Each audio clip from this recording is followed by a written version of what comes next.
11 de novembro, gente. Sem a loucura do lockdown que der na cabeça do Xi Jinping, os ativos chineses subiram ontem 8% no conceito do mundo que ganha a vida trabalhando e sabe quanto isso custa. E com a loucura do gasto que der na cabeça do Lula, os ativos brasileiros despencaram 7% entre bolsas e desvalorização do real, no conceito do mundo que ganha a vida trabalhando e sabe quanto isso custa. Caberia lembrar que os lockdowns foram a arma que os PTs do mundo usaram para puxar para baixo as economias em alta dos governos antidemocráticos. Mas deixa para lá, vai. Ninguém aguenta mais falar da nojeira que foi a exploração política da pandemia no Brasil e fora do Brasil. Mas essa questão dos delírios do ditador de plantão versus a estabilidade possível que só as instituições democráticas proporcionam é exatamente o ponto que está em jogo nesse momento crucial do Brasil. Com os três poderes íntegros e funcionando como freios e contrapesos um dos outros, eu repito, qualquer grande ditador de alma fica reduzido a um mero presidente de carne e osso, com prazo de validade razoavelmente curto. Foi isso que aconteceu em 2002. Né? Os três poderes estavam em pleno funcionamento e o Lula chegava pela primeira vez à presidência concentrado, absolutamente concentrado, em provar ao Brasil que ele não era aquilo que ele sempre dissera que era, amarrado por alianças e por cartas aos brasileiros solenes, escritas e assinadas, preto no branco, jurando compromisso com a democracia, com a ortodoxia econômica e com a responsabilidade fiscal. O Lula de 2022 é o avesso disso. Ele começa sem nenhum freio e sem nenhum contrapeso.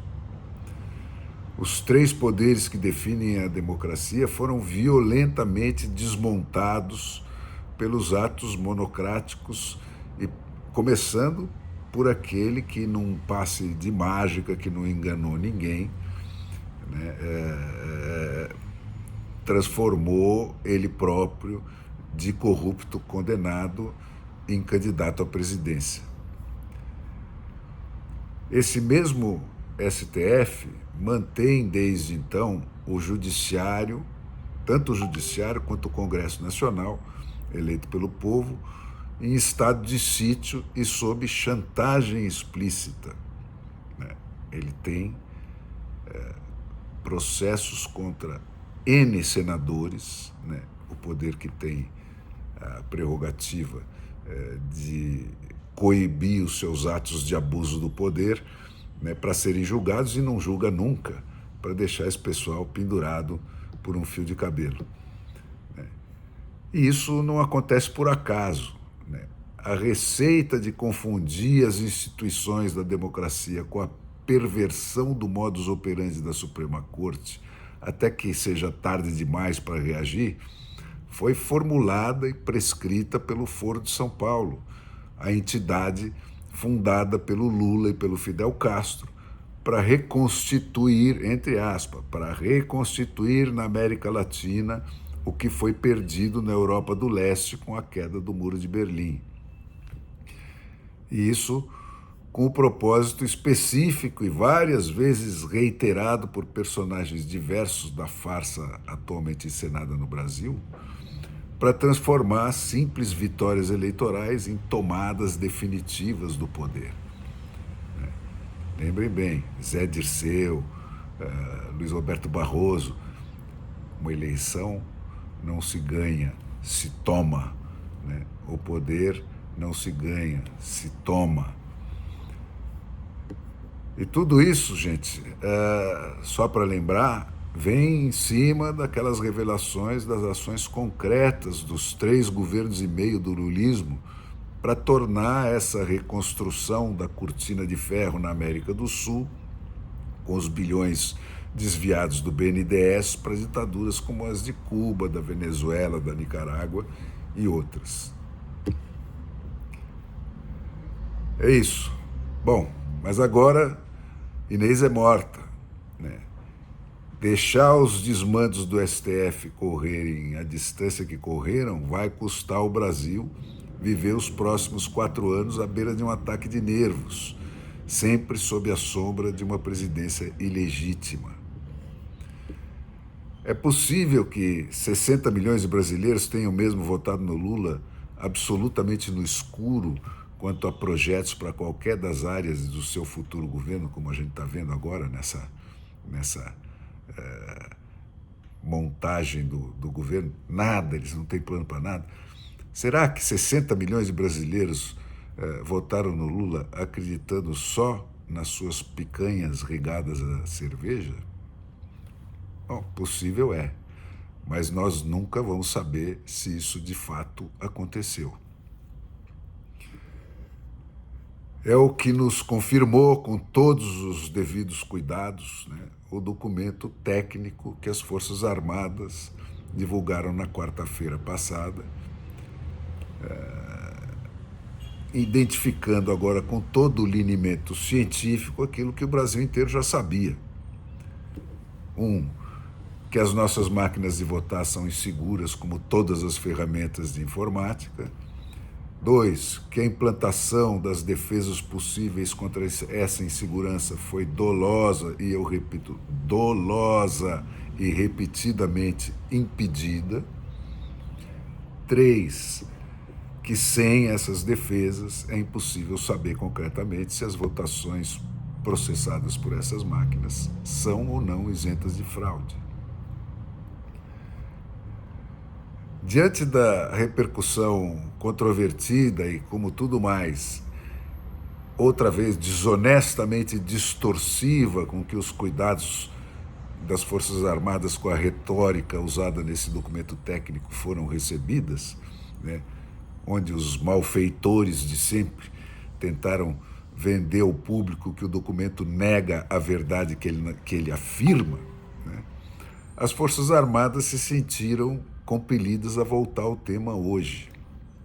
E fizeram isso de novo em termos estritamente técnicos, como tem feito sempre na atuação perfeita que elas têm tido ao longo de toda essa crise, mas agora tendo como referência as definições que democracia e Estado de Direito têm no léxico histórico e político internacionais e, mais especificamente, tem na Constituição brasileira. Esse segundo documento das Forças Armadas reiteram o compromisso irrestrito e inabalável delas com a democracia e com a harmonia política e social do Brasil, fecha aspas.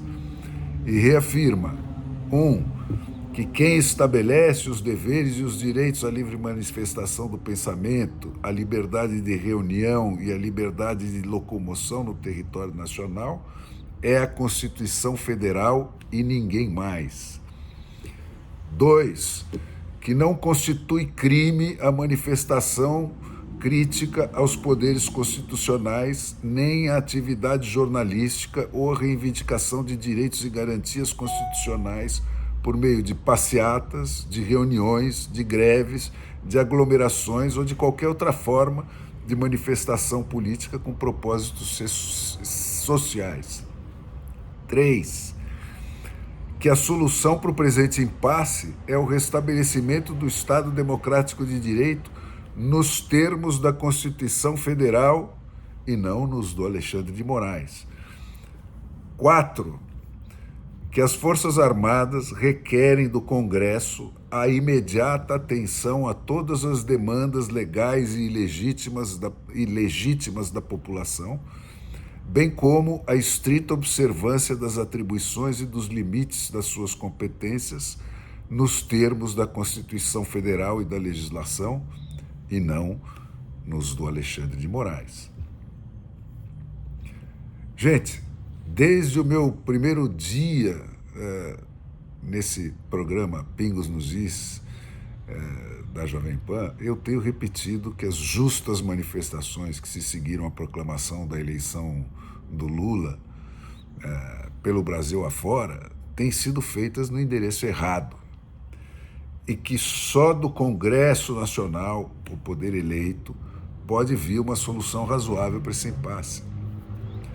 A eleição, bem ou mal, é irreversível, mas a desmontagem dos três poderes que definem a democracia, e repito, que transformam qualquer grande ditador de alma num mero presidente com prazo de validade restrito, de carne e osso, não é.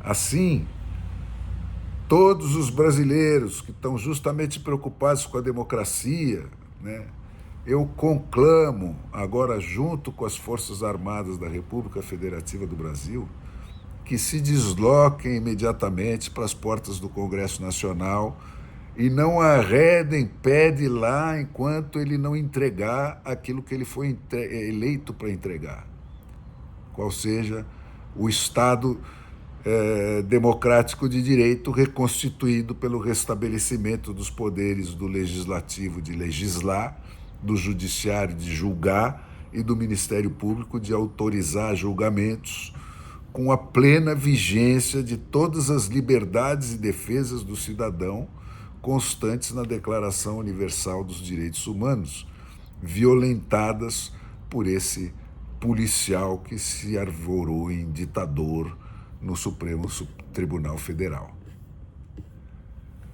Para punir a triste figura desse grande herói do lulismo, que prende e arrebenta corajosamente quem está impedido de se defender, nada pode ser mais dolorido que a condenação ao silêncio e à moderação que se espera de um juiz do Supremo. Então, que se reúnam os congressistas com vergonha na cara, em procissão, atravessem a Praça dos Três Poderes, subam a rampa do Supremo Tribunal e convoquem uma coletiva de imprensa internacional para exigir o fim imediato da censura e o restabelecimento da normalidade constitucional e anunciar a aprovação de uma emenda à Constituição reafirmando solenemente 4 proibições aos ministros do STF. 1. A de se manifestar fora dos autos. 2. A de dar decisões monocráticas sobre o que quer que seja. 3. A de criar leis que eles não foram eleitos para criar. E 4. A de julgar qualquer outra coisa que não seja a constitucionalidade das leis e das ações dos demais poderes da República. E que esse silêncio obsequioso, com respeito absoluto à Constituição, seja imposto a eles até o fim dos seus mandatos, aos 75 anos, sem possibilidade de redução de pena.